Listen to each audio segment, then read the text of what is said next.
Hey guys, welcome to today's episode. And I'm so excited. We have Peter Martone, who is back for another episode. If you missed his first episode, it was one of our most downloaded episode. He literally brought so much heat. You're going to love it. And today we're going to be talking about the top pillars of sleep, what you need to do exactly to get great sleep, and not only great sleep, but wake up feeling refreshed. And we're going to talk about, does intermittent fasting help with your sleep or not help? So much more. So Peter, welcome. Thank you. And hopefully I didn't bring heat because we want our core temperature to drop when we sleep. So hopefully I cooled the audience off, so. Yeah, and This is that's gonna be so good fun. because it's funny because I feel like one thing I've done is I've really worked on my hormones. So I'm not like waking up like hot or anything like that. But I wish my husband would keep the temperature even more down. So let's start with that because you brought that up. So what is the temperature in the room that you like it to be? And what is the temperature kind of in the bed that you like it to be to have optimal Woo. sleep? All right, I love it. We're diving right into it. So basically, there's a thing that's called quality of sleep versus quantity of sleep, and you want to get good quality sleep. And one of the number one things to be able to do that, one of our pillars that we want to do, is we want to drop our body core temperature. Our body's core temperature needs to drop by about 2 degrees in order to get into good, deep sleep. And you had talked about, stopping food and intermittent fasting, and we'll get into that. But what are some things that you can do to drop your core temperature so that you actually get into deep sleep quickly? You want to be in deep sleep within the first third of your sleep cycle.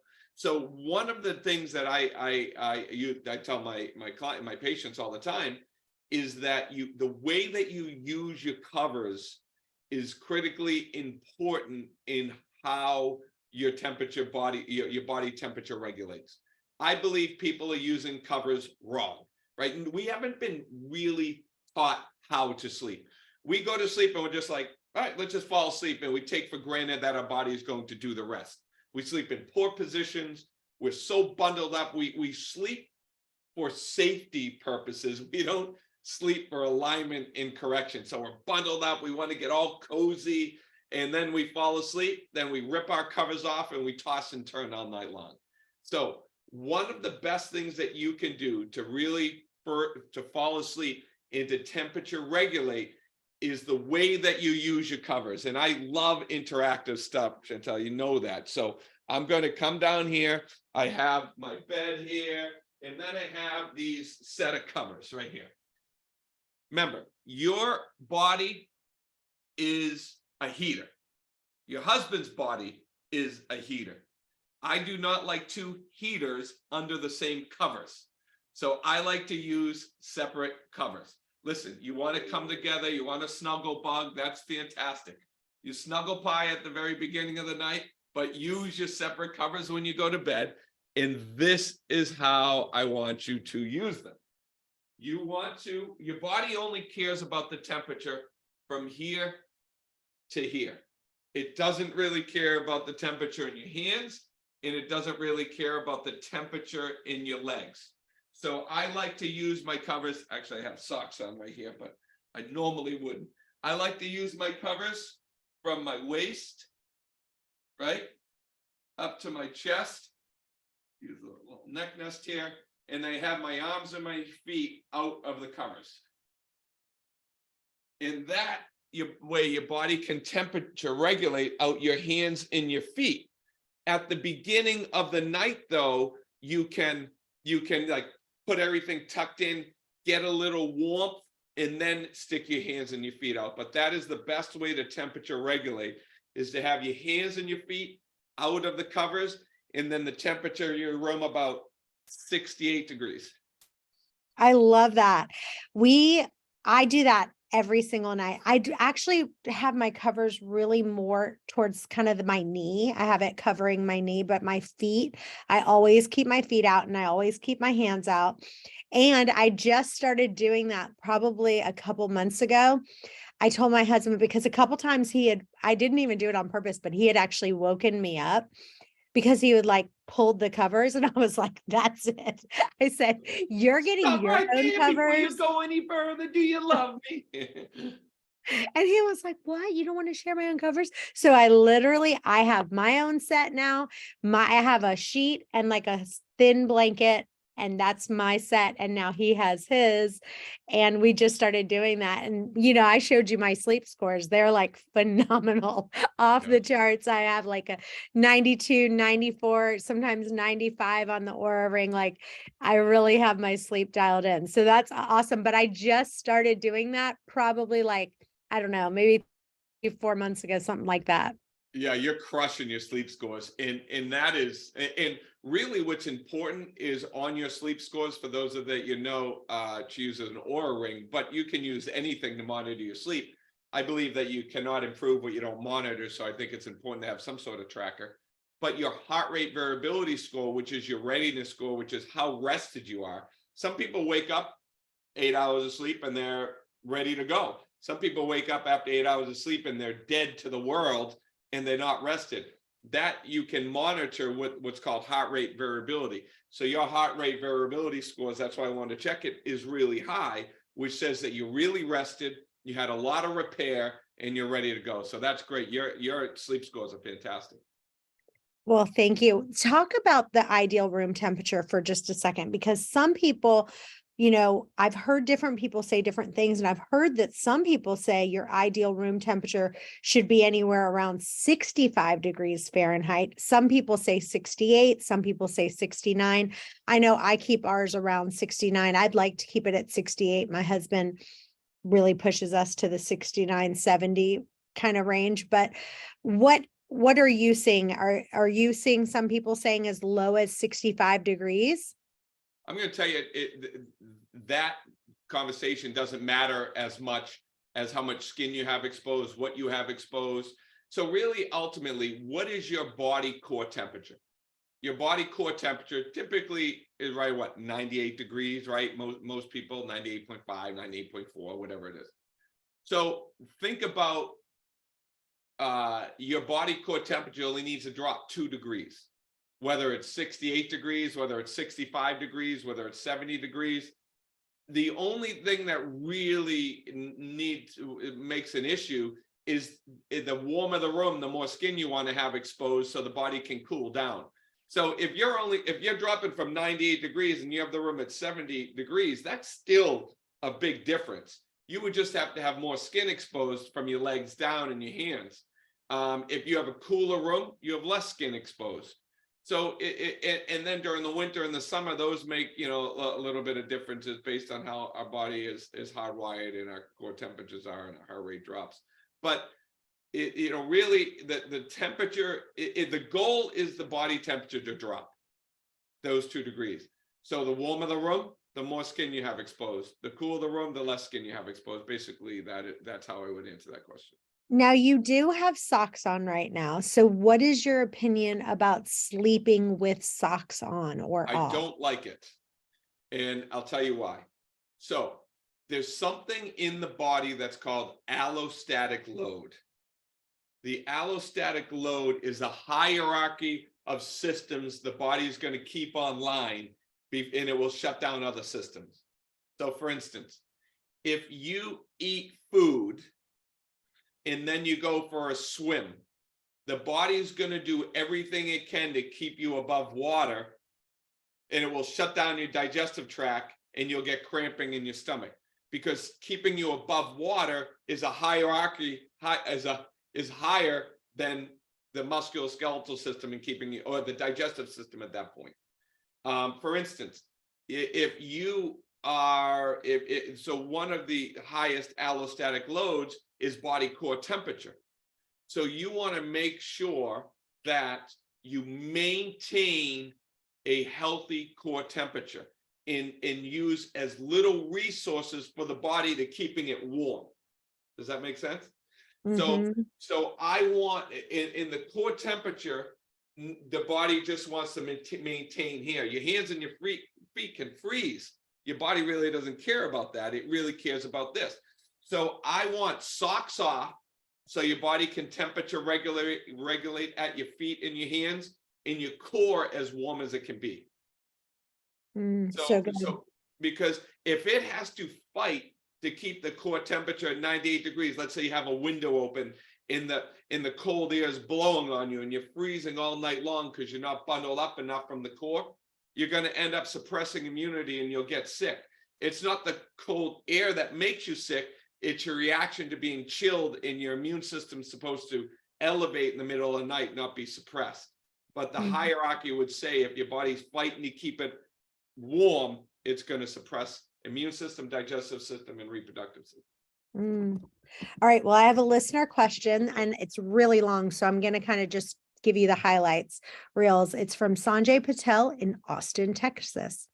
I have lost 30 pounds thanks to you and all the intermittent fasting I've done. I eat in a 6-hour eating window, and I keep changing my eating window to see what works best. Sometimes 12 to 6, sometimes 2 to 8. And I keep changing it. And I'm trying to figure out if I sleep better when my eating window is later, or if my eating window is earlier. I can't decide, but sometimes it's because I'm stressed. And then he goes on and on about how he really can't figure out, because he keeps changing the window so much. And basically he's saying, I don't know if it's, different things happen, because it's not just about eating. And he's like, I can't figure out if I eat more during the day or if my eating window is later at night. He's not quite sure which one is better for his sleep. So what is better, like, for your sleep? Should you eat more during lunchtime, less at dinner time? What works? So one of the byproducts of digestion is heat. So one of the things that we want to occur when we're sleeping is not that be heated, we want to be cooled. So the more food that you have in your digestive tract when you go to bed, the more elevated your core temperature is going to stay, because your body is going to have that heater in its digestive tract. So the way that I eat, I intermittent fast almost every day. I diet vary on the weekends, but let's say I'm intermittent fasting. I am stopping my food. I don't eat more than 300 calories within 3 hours of going to bed, right? I like to typically have my biggest meal lunch, right? Which I just had, big salad, bunch of stuff on it. And then at night, I typically eat around 5:30, like 6 o'clock when I come home, and I go to bed at 9:30. So I'm close to kind of that window. But my dinner is a small meal. So let's say let's say that individual is eating earlier. Let's say they're eating at like 5 o'clock and they're going to bed at 9:30 or 10. I suggest in that situation a small carbohydrate to keep there. So one of the issues in the middle of the night, you don't want to have a lot of food in your system, but you don't want to, you don't want your insulin levels to crash and to be, hypoglycemic. So I don't mind having a little carbohydrate in your digestive tract if you're going long distances of time without eating. Because then when you wake up in the morning, I don't know if you take your ketones and things like that, sugar levels are going to be high, but you'll still be able to get into that ketosis right around 10:30, 11 o'clock after that sugar level drops. So you want to, kind of figure out for yourself. But I like biggest meal is lunch. Then you have a little dinner. Try not to make that within 3 or 4 hours of going to bed. And then if you're really hungry before you go to bed, you can have a little carbohydrate. It won't mess with your ketosis the next day. All right. One more question from Michelle Fox Turner, San Jose, California. I have added an evening walk every single night, and it's helped me lose an extra 10 pounds in a 2-month period. That's the good news. The bad news is I'm not sleeping as well. And a friend of mine said an elevated metabolism or heart rate can disrupt your sleep. So it's best to avoid exercise and having heavy meals right before 3 hours prior to your ideal bedtime. Well, I've been adding this walk, and she kind of goes on and on, but basically the gist is that she added a walk, and then right after her walk, she wants something to eat. So she's trying to figure out, is it the food? Is it that additional walk? But she doesn't want to stop it. Since she's been adding this new routine of this walk at night, good news is she's lost 10 pounds in a 2-month period. Bad news is her sleep is way not as good from her Aura ring. And so tonight I will not get a good night's sleep because I will be mountain biking tonight. I will be mountain biking at 6 o'clock. I am mountain biking. My heart rate gets very, very, very high, and it will stay elevated for 2 to 3 hours afterwards. And I won't get my heart rate to come down, and it's going to destroy my sleep patterns. I know that. I will prepare for it tomorrow with the nap. So that person is correct. A walk, I don't believe, is enough exercise to elevate the core temperature to keep the metabolism high. So usually your heart rate needs to get up to a max heart rate to be able to stay high. So maybe she's speed walking. Right. So then what I would look at is, how intense are you walking, right? What level is your output? And then how much are you eating when you come home? So the two things that need to happen in order to get good sleep, actually 3 things. Your core temperature needs to drop, your heart rate needs to drop, and your respiratory rate needs to drop. So if you're eating late, that's going to keep your core temperature up. I would first do my walk. I would take my heart rate, see what that heart rate is. Shouldn't be above 80% of your max heart rate. And then I would change what I'm eating and then monitor how I feel first. And then I would decrease the length of time I'm walking, and I would kind of play with it a little bit. But normally your heart rate needs to be elevated for the metabolism to stay elevated to affect your sleep cycles. Awesome. All right. Well, let's go back. So you told us we're going to have 5 surprising pillars of sleep. So give us those 5 of what those are. So the first one, which we talked about in our first episode, or the first thing we did, and this is really what I think is the most overlooked thing in the sleep industry. Right? Most people talk about sleep, they talk about the rest, the restore, they talk about their time in bed as rejuvenating, right? Re-energizing, in where our body heals. The one pillar or the leg of that triangle, or that stool, that I believe people miss is the destruction of the spine that is occurring at night because of our poor sleeping position. What ends up happening is, due to the modern day lifestyle of us being, texting all day long and whatnot, we're supposed to have these curves in our neck. Because of the modern day lifestyle and our poor sleeping positions, we're losing the curve. And that's causing an adaptive twist in the spine, which then in return affects the function of our nervous system. So just by being a side sleeper or a stomach sleeper, you're destroying the structure of the cervical spine, and you're affecting a very, very specific nerve in your body called your vagus nerve. Your vagus nerve supplies all of the parasympathetics to your most of the parasympathetics to your digestive tract and immune system and reproductive system. Vagus nerve and the reproductive system a little bit less. But so if we lose the structure due to our sleeping position, we're going to toss and turn all night long, and we're never going to get a restful sleep. So pillar number 1 is to be able to put your body into a position with the end in mind. Not that you have to stay here the entire night, but you want to restore the curve in the neck for at least an hour a night. So you focus on the first hour of your sleep, your body will do the rest. Don't focus on the entire night. Just try to put yourself in this position for 1 hour a night. And that is on your back with the pillow under your neck. I am using a neck nest right here, and my neck is arched back. I'm looking straight at the ceiling, and my arms are down. This is restoring the cervical curve in my neck.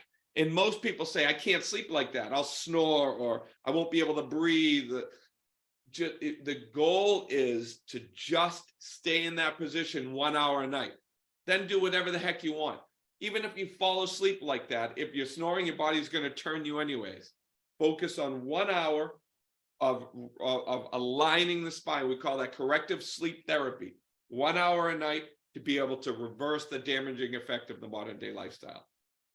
Pillar number one. Well, I will tell you this. So before I did our very first podcast with me and you know, I always slept on my side. And if you think about it, we spend a third of our lives sleeping, right? So finding a sleep position that's comfortable and supportive is really a top priority. And I always slept on my side, but I inevitably had neck issues all the time. You know, I would just once a month at least, sometimes 2 or 3 times a month, I would wake up and I'd tell my husband, I'm like, oh, I slept on my neck wrong. I have a crick in my neck. I'm not good. So you actually were the one that convinced me of sleeping on your back. And I will tell you, you saw my sleep scores. I feel like I really have my sleep dialed in. I mean, I don't even know hardly anyone who has the sleep scores I get consistently for 30 days. Like, that's how good my sleep is. Yeah, you're And crushing it. so, and I feel like I owe that all to you because I never slept on my back. And I will tell you this, it took me almost, I don't know, maybe about 8 months because for now I like it, but it took me about 8 months because I still was be like, I can't sleep like this. So then I would start like that, and then I would always end up on my side. So tell people, what can someone do to train themselves to sleep on their back? Because I truly believe that I always had good sleep, but I feel like that was a tip that you gave me that took my sleep to the next level. What can they do to train themselves to sleep on their back? Well, the 4 reasons people toss and turn is: 1, they're in pain; 2, they want to feel safety; 3 is temperature; and then 4 is airway. But so one of the reasons we fall asleep in the positions that we fall asleep in, because we want to feel safe and protected. So we fall asleep curled up in little balls and in snuggle pies, because this is more protective than this, right? And this is exposed. And we live in a society at a subconscious level where there's fear all around us, right? You know, this thing's going to kill us. This virus is going to kill us. This person needs to wear a mask. You know, like, there's all this fear around us. So one way, when somebody first starts sleeping on their back, they're going to feel exposed and vulnerable. You can, you know, lock your door. That creates a sense of safety. But pressure creates a sense of safety. I like, and going to have these little sleep masks where you can use this pressure against your eyes. You can use it with a sleep mask, or you can put a pillow when you sleep, you know, believe it or not, over your eyes. You can use pressure on your chest, put a pillow on your chest. But using pressure and against your eyes and on your chest, that's one way to be able to help somebody sleep on their back. And then the second is, I really like an elevated sleeping position, like slight elevation, 5 to 8 degrees. If you have one of those beds, it's like just a little bit, maybe 4 inches up. But then the other way that you can do it, if you don't, you can buy a bed wedge, or you can take 2 pillows. You put one pillow at the top of the bed, really thin flat pillows, one pillow right there at the base. And then you take, in this case, your neck nest, you put it on the top of the back pillow, and then you sleep slightly elevated. And then by sleeping slightly elevated, you won't have as much pain when you start sleeping on your back. So those are, use pressure, use a sleep mask over your eyes, and then try to sleep in a slightly elevated sleeping position. Those are good ways to get started. Yeah, I agree with that. And also, if you look at my bed, I bought, people joke me, I've got to take a picture and post it on Facebook for people to see how many pillows I have on my bed. But I actually place a couple pillows under my knees, and then I actually put a couple pillows underneath my feet. And then sometimes I put pillows like around me, like I surround myself with pillows. And so it makes me not actually like turn over. It kind of like, I don't know, kind of puts myself in like a little bit of a cocoon, but I think that helps as well. So, okay, so you talked about the destruction of the spine, number one, Yeah, so and number making one sure that we is sleep on the sleep back. position. Number Okay. two is temperature, right? So Yes. get your temperature regulation, get the room down to 68 degrees, 65 degrees. The way that you use your covers, your arms and your hands out of the covers is really important. And then this has been a big one for people. And we have we're developing a course. We have a white paper called the 5 Pillars of Sleep. And then in our course, this is actually the first time I'll be talking about it. We're talking about creating a sleep memory. And let me explain what that means. So you can't think yourself to sleep, which means you can't think about what you have to do today. You can't think about what you did today or what you got to do tomorrow, because you're consciously rationalizing thought. You have to remember yourself to sleep, because you want the energy to go to the back portion of the brain where the sleep centers are, not the front portion of the brain where your think centers are. So you want to try to access memories. Now, these memories need to be good memories, happy memories. So I had a party at Christmas time, months and months ago. And I think about everybody at that party. There were 85 people. I count them every single night. And then I've grouped them into like my lake friends, and then my family friends. And then these friends went to this town, and then friends from this town. So I'm thinking about the same memory over and over and over again. And it puts me to sleep like that. And when you think about a memory once and it puts you to sleep, think about the same memory and you'll be able to get to sleep, because it's forcing the energy back towards the sleep centers. So we're coming up with this thing called the sleep memory, where you go out for a walk, you creating a memory with the intention to put yourself asleep on that memory. So you go out for a walk, or you go out for a hike, you're conscious about the smells, you're conscious about the steps, you look down at the rocks, you look down at the water, and you create this peaceful memory. That night you can't go to sleep on it, but you think about it the next night and everything about it. And once you put yourself to bed on that memory once, you'll be able to go to bed on that memory multiple times, and it'll be easier. So good. I'm laughing because you were talking about a party, and my husband this past New Year's, he's like, do you want to have a New Year's Eve party at our house this year? He's like, we're going to be in town. And I was like, yeah, I don't mind, as long as we kick everyone out by 9. Yeah. And he's like, Chantal, we're not kicking everyone. I was like, well, everyone knows I'm in bed by 9. So if they want to have a party at my house, and we literally joke, like, when I tell you that I'm in bed by 9 o'clock, sometimes 9:30, every single night, like, unless it's like something major, I'm in bed by 9 or 9:30, and I have my son, we're like clockwork. Because honestly, I get up early and my body's just on that routine. So like, I can't even stay up later. Like, And it's funny, like, is you just created number 3. There's no coincidence that number 3 is bedtime. So the reason why you have such good scores is because you're self-disciplined about some good patterns. And number 3 is bedtime. And every hour of sleep before you get before midnight is worth 2 hours of sleep after midnight, because we have an energy spike. So if you're getting to sleep at 9 o'clock, 9:30, let's say, right? And then you're really probably getting really good sleep right about at 10, and then you're in deep sleep at 10:30, 11, you're going into an energy spike. So you get a lot more healing the closer to sundown, I guess you can say, you go to sleep. But that's phenomenal. You're creating a bedtime, and I bet you on the other end you don't wake up with an alarm, right? Because you go to sleep at the same time and you wake up at the same time.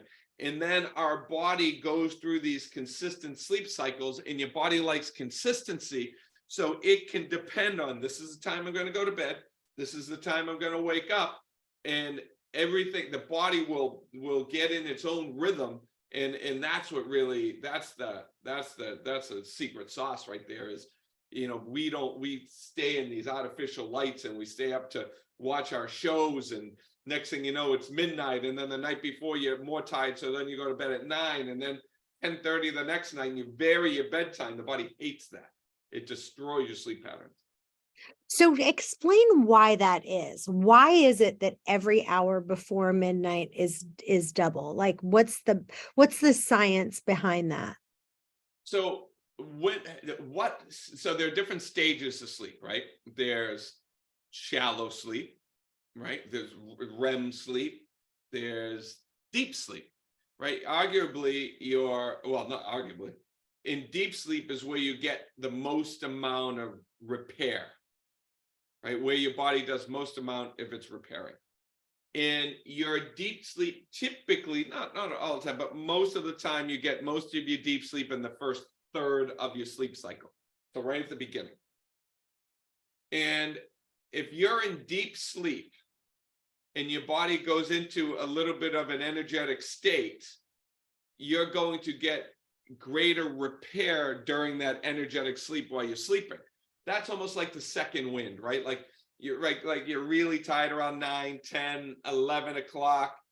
And then all of a sudden somebody tries to go to sleep, and now they're wide awake, because you're going into a natural energy spike. And that energy spike, it varies for each individual, but you'll know when it is based on, trying to go to sleep at the wrong time.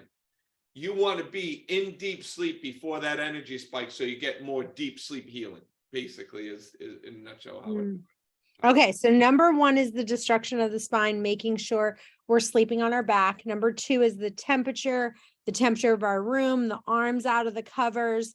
Number three is our bedtime every hour before midnight. That's double the amount of sleep that you're getting. It counts as double. What's number four? So number four, we already reviewed a little bit. That's trying to get out of your own head. You can't think yourself to sleep. You have to remember yourself to sleep. So you want to make sure that you're shutting down your brain before you get to bed. So a good way to do this is first that sleep memory, right? And you want to attach a memory to your to your sleep. And then second is, I like meditation, right? I like to be able to remember, in order for us to get good deep sleep, our core temperature needs to drop, our respiratory rate needs to drop, and our heart rate needs to drop. So in order for us, we can control our heart rate somewhat by the way that we breathe. And you can slow down your heart rate by slowing down your respiratory rate, as long as you don't have a lot of caffeine or stimulants in your system. So I'm sorry. And then last thing, and then when you meditate, and let's say you do that as a practice during the day, and you're focusing on dropping your body core temperature, you also do that. Your body's heart rate, you do that with some sort of scent. So what you do is you take a scent, put it underneath your nose, and then you meditate. The scent really, as what we find now, is pretty much insignificant which scent you use, but you are attaching that scent to relaxation.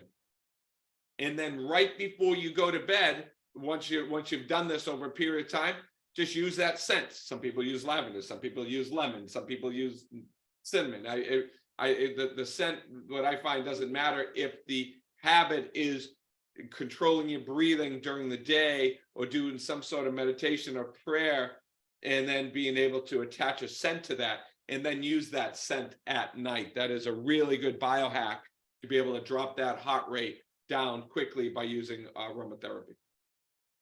Let me interrupt you real quick because I think I've got another question. I don't want to forget to ask you this. It's from Martin Pence in Wyoming. My wife likes to give our screens a break for at least an hour before bedtime, but I cannot sleep without watching some TV.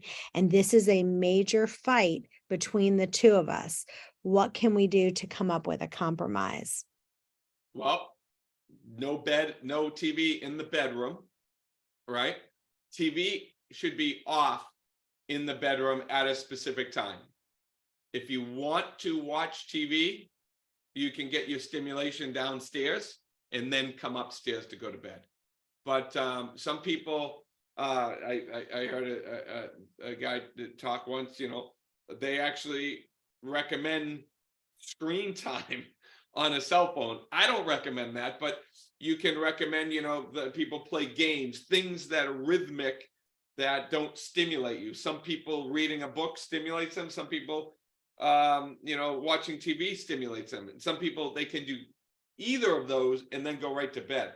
So everybody's different. A lot of those differences come within the way that your brain is hardwired. But you have to respect what your spouse wants in you. You don't want that. You don't want sleep time to be a really stressed event. I cannot have the TV on after a certain period of time. My wife loves, she stays up later than me. I go to sleep in our bedroom. She watches TV downstairs and then comes upstairs. And but so I think it's important to treat the bedroom as a place where it's a sleep sanctuary, and it's not a place where you really want to binge watch your shows. Yeah, I love that you said that, a sleep sanctuary, because I feel like, I've heard my husband say that before, like he'll want to watch TV and he'll say something like, that's how I shut my brain down. The words that you just said, he'll say, how I shut my brain down is by watching TV. And it's like, I am the exact opposite. I can't have the TV. Like there's no chance I could fall asleep if the TV is on. I just can't do it.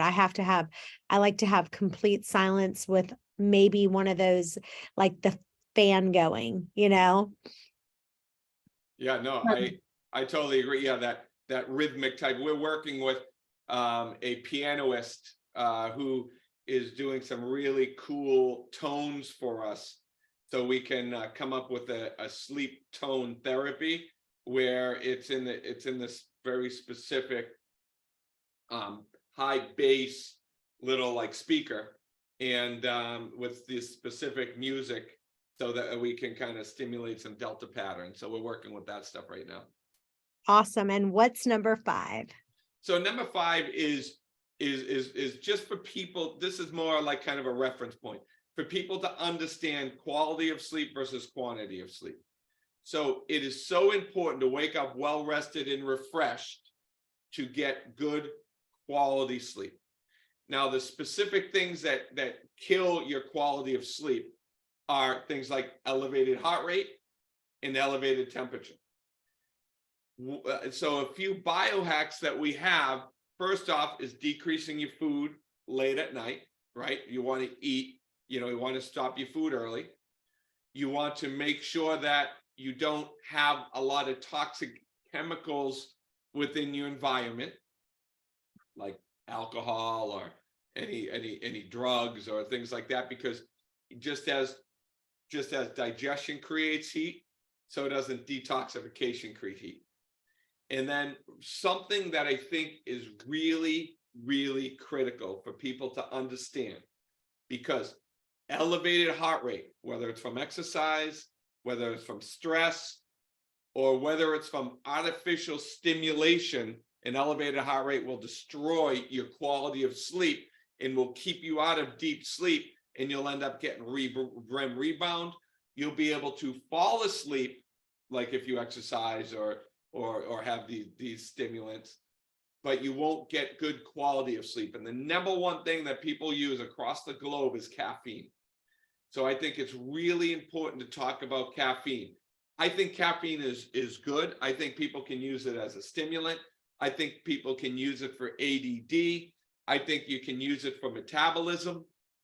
But you have to understand that you shouldn't have any more than 25 milligrams of caffeine in your system while you go to bed. Now, what does that mean? The half-life of caffeine is 5 hours. And if you have a Starbucks, let's say at noontime, and it's a bigger Starbucks, a lot of those, let's say, argument's sake, 250 milligrams of caffeine in it at noon. That means 5 hours later at 5 o'clock, you're still going to have, let me do the math, 125 milligrams of caffeine in your system. 5 hours later, which is 10 o'clock, you still have 60 milligrams of caffeine in your system. Yes, you might be able to fall asleep, but you won't get into good sleep and your heart rate's going to be elevated because you had that caffeine at noontime. So I think it is really important to understand no caffeine after noon, but limit your caffeine to about 100 to about 150 milligrams. So really, if you wanted to have caffeine, then what I'm kind of hearing you say, let's say someone wanted to go to bed at 9 o'clock at night, probably around 11 a.m. would be like the latest they'd even want to have maybe a cup of coffee. Would that be right? Yeah, a cup of coffee. You also the amount of caffeine in it. Not all, if it's a cup of coffee, normal cup of coffee usually has about like a regular cup of coffee, about 80 to 85 milligrams of caffeine. So you can get away with a cup, but not those big Starbucks double shots. Those things are sleep destroyers. Yeah, so good. And I think the other thing is, a lot of times people think what you mentioned with alcohol, it might help them feel relaxed before bed, but that the alcohol actually ruins your REM sleep. And so the alcohol's wear off actually can help you continuously wake up throughout the night. I know that sometimes, like if my husband has a drink or a couple drinks that night, he'll end up getting up in the middle of the night. So I think people think alcohol makes you feel more relaxed, but it actually robs you of your REM sleep. Do you agree with that? So alcohol is a depressant, all alcohol except tequila. But alcohol is a depressant. So what that will do is that will allow you to fall asleep or pass out. But what happens is you go into this subcomatose sleep, and another thing that happens is your pain senses get diminished, so you'll stay in poor sleeping positions longer, and you'll end up waking up sore because your body won't toss and turn as much. So people toss and turn less. They think that that's better, but you're actually just you're numb to the pain. That's why you wake up sore. But second, you get something that's called REM rebounds. So you're correct. You'll go into this comatose state. You won't get your good REM sleep, which is what you need in order to feel like mentally refreshed. And towards the end of your sleep cycle, you get this rebound. So you wake up in these crazy dreams, and you just dream all the way at the end of your sleep cycles because you didn't dream all night. And then you're going to wake up in the middle of a dream in the morning, and you're going to be torched because your body didn't go through the natural cycles. So that's what alcohol does. It drops you down, keeps you down, and then you rebound at the end. And that's why you wake up so exhausted, because you're not getting good replenished sleep. I've got another question from Susan, and I'll give you just the middle of it. She says, I wake up at 5 a.m. every day, then I eat around 2 p.m. And so at 2:30, I'm exhausted. And then I take a nap at 2:30 when I get home. And after eating, I'm tired. And then I'm not able to go to sleep at 11 o'clock. but I can't get myself out of this pattern, is what she's saying. Like she's gotten herself into this So she routine. can't go to sleep until 11 or at Yeah, 11? then she's going to sleep at 11 o'clock at night. So, but she can't fall asleep until 11. And then at 11, she's so exhausted at 11. She's like pushing herself to go to sleep at 11, but then she's waking up at 5 and that's not enough sleep. So then she's then taking this nap every day at 2:30 and she can't get herself out of that pattern. So what's that, you know, I mean, you'd have something like that. I'd have to unpack a little bit because I think that there are other issues that are going on there. But I can tell you basically kind of a 350-foot view on that. Typically, you're going to take a nap when your core temperature drops. Normally, that's afternoon. So right around 1 o'clock to 2 o'clock is when your core temperature is dropping. It's not the food that you're eating, which most people think that it is, because that's around the time you eat. It's actually a natural slumber time because your body core temperature drops, and you usually get tired when your body core temperature drops. So that time of day, usually people are tired. I love napping. I think that's a good idea. Sometimes I'll take an hour nap, but I will still be able to get to sleep. I'll take an hour nap when my REM sleep is sacrificed. Like if I had alcohol or I did something, I had caffeine too late, or I exercised too late, and I know that it destroyed my sleep pattern, I'll take a nap that afternoon. Now, if you're waking up at 5 o'clock, here's the problem. Normally, you're going to want to put yourself back to sleep. Most people don't know how to do that. So the technique that I gave you, once you wake up, even if there's like now it's summertime in the Northern Hemisphere, or you know, you want to be able to put some darkening stuff over your eyes. If you wake up to go to the bathroom, go back to bed, get back into the dream that you were in. Focus on remembering the same memory that you put yourself to sleep. You gotta slow your heart rate down, slow your breathing, fight everything you can to think, and do everything you can to remember. And at that 5 o'clock, you want to put yourself back to sleep for at least another hour, and try to get to that 6 o'clock time, because you're right, 11 o'clock to 5 o'clock, nobody's going to do well with that little sleep. So you're napping during the day, but that does not mean that if you nap during the day, you shouldn't be able to go to bed at 10 o'clock. You know, it's just, you need to get your timing a little bit different. I would say 10 to 6, right? Good sleep time. Give yourself that time in your sleep sanctuary. And if you need to nap, you can nap.